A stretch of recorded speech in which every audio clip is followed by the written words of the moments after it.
আসসালামু আলাইকুম। একটি শ্রেণীর প্রতি বেঞ্চে 4 জন করে ছাত্র বসালে 3টি বেঞ্চ খালি থাকে। আবার প্রতি বেঞ্চে 3 জন করে বসালে 6 জন ছাত্রকে দাঁড়িয়ে থাকতে হয়। ওই শ্রেণীর ছাত্র সংখ্যা কত? সমাধান: ছাত্র সংখ্যা ইকুয়াল বেঞ্চ সংখ্যা ইন্টু প্রতি বেঞ্চের ছাত্র সংখ্যা। ধরি বেঞ্চ সংখ্যা x। তাহলে এখানে বলছে যে 4 জন করে বসলে 3টি বেঞ্চ খালি থাকে। এখন আমি বেঞ্চ সংখ্যা ধরছি এক্স। এক্স বিয়োগ 3, কারণ যেই বেঞ্চ আছে সবগুলা বেঞ্চে বসছে না, 3টা বেঞ্চ খালি রয়েছে। 3টা বেঞ্চ, মোট বেঞ্চ থেকে 3টা বেঞ্চ বাদ, x-3 ইন্টু প্রতি বেঞ্চে বসে 4 জন করে 4 ইকুয়াল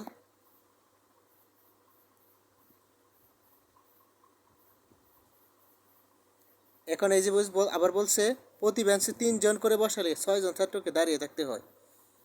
তাহলে মোট ছাত্র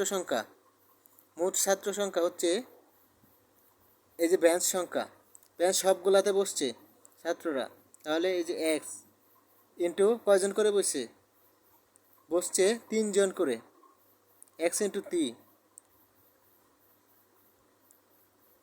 তারপরে 6 জন ছাত্র দাঁড়ায় আছিল প্লাস 6। মোট ছাত্র সংখ্যা বেঞ্চ সংখ্যা ইন্টু প্রতি বেঞ্চের ছাত্র সংখ্যা। তাহলে এই যে এখানে এক্স বেঞ্চে বসে 3 জন করে, আরও 6 জন ছাত্র দাঁড়ায় আছে, তাহলে মোট ছাত্র সংখ্যা বেঞ্চ সংখ্যা ইন্টু প্রতি বেঞ্চের ছাত্র সংখ্যা প্লাস অতিরিক্ত 6 জন প্লাস 6। তাহলে এই যে আমার এখানে মোট ছাত্র বেঞ্চ সংখ্যা x-3 ইন্টু প্রতি বেঞ্চের ছাত্র সংখ্যা 4 ইকুয়াল মোট ছাত্র বেঞ্চ সংখ্যা x ইন্টু প্রতি বেঞ্চে 3 জন প্লাস অতিরিক্ত 6 জন। এখন আমি বাইর করব এই যে 4 ইন্টু এক্স মানে 4x মাইনাস এখানে 3 ছাড়া 12 ইকুয়াল 3x প্লাস 6, অথবা এই যে 3x এদিকে আসলো 4x মাইনাস 3x ইকুয়াল 12, এদিক থেকে ওইদিকে গেল প্লাস হলো প্লাস 12 প্লাস 6। সুতরাং 4x মাইনাস 3x মানে x ইকুয়াল 12 আর 6 18। তাহলে আমি বেঞ্চ সংখ্যা পাইলাম 18টা। তাহলে এই যে আমার ছাত্র সংখ্যা হচ্ছে, সুতরাং ছাত্র সংখ্যা